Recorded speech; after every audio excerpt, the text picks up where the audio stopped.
What makes an annulment application get rejected? Have you ever wondered why some annulment requests get turned down even when it seems like the marriage had issues? Well, understanding the reasons can help you prepare better. Annulment is different from divorce because it treats the marriage as if it never really happened. Courts need clear proof that specific legal reasons are present. If those reasons aren't proven or don't exist, your application might be rejected. One common reason is failing to meet the legal grounds for annulment. For example, if you claim the marriage was never valid because one person was underage without proper consent, you need proof like a birth certificate. If you say the marriage was bigamous because one spouse was already married, you need evidence of that prior marriage. If you entered the marriage under fraud or coercion, you must show proof that you were deceived or forced into it.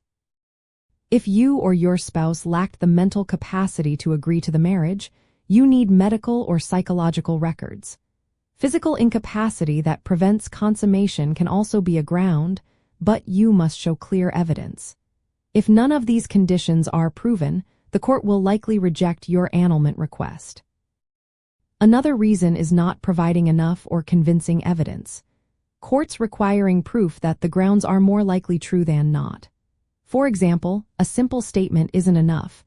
You need documents like birth certificates, testimonies, or other proof. If you claim fraud, you should have evidence showing the deception was intentional. If you don't have enough proof, the court will reject your case. Missing the filing deadlines can also cause rejection. Each ground has a time limit.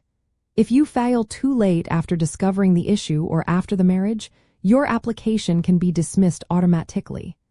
For example, if you find out about fraud years after the marriage and don't file in time, the court won't hear your case. Procedural mistakes are another problem.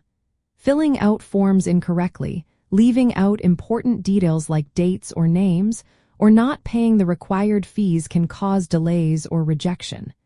It's important to follow the correct process carefully. Lastly, if the court doesn't have jurisdiction or if you don't have legal standing to file, your application will be denied. For instance, if you are not a legal spouse or the marriage isn't recognized in that court's area, you can't proceed.